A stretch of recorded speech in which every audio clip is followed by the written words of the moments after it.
So my first question to you today is, how would you define marriage? Well, many people might say something like, it's a union of two or more people who are legally recognized by the government, or it's a couple that lives together and has and raises children. Sound good? Both of these ideas are true in many, but not all cultures.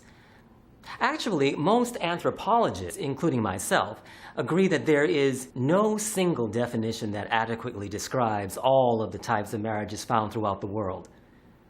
But whatever the definition, some form of marriage is found in every society. And I'd say that marriage serves an extremely important function in society. So let's first look at some of the benefits of marriage to society. Now, a universal benefit of marriage is that it creates relationships or alliances among families.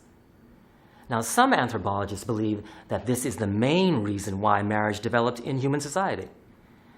This idea is summed up in what is known as the alliance theory, which simply says that marriage increases social cooperation through the relations that develop between people and their in-laws.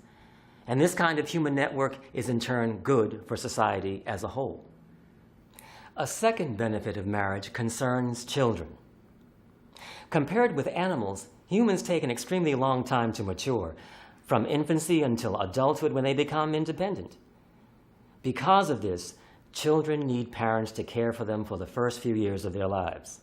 And marriage increases the likelihood that a child would be properly cared for and that the child would receive the support and protection of both parents over a long period of time. Obviously, this is quite important to the survival and development of a society. Now, children also play a role in the third and final benefit we'll discuss. You see, in most cultures, marriage establishes the legitimacy and rights of a child because it establishes who the child's father is. Now, this is known as the legitimacy argument, which says that in order for a child to be recognized and respected by the community, the child must be linked to a father who is legitimately married to the child's mother. This is particularly true in most modern societies, where there is a strong pressure for couples to get married if the woman becomes pregnant. However, I might add that this kind of pressure is lessening in some Western countries. All right, so I hope that we agree that marriage benefits society in many ways. Next, I'd like to consider who marries whom and why. Any guesses?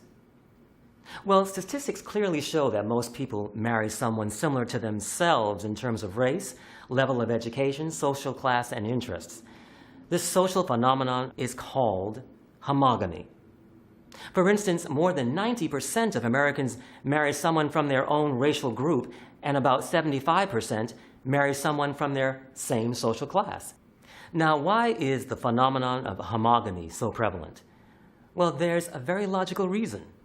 People tend to marry people they've met in their daily lives, and most people tend to live near and socialize with people from their own racial group, their own social class, and with similar levels of education.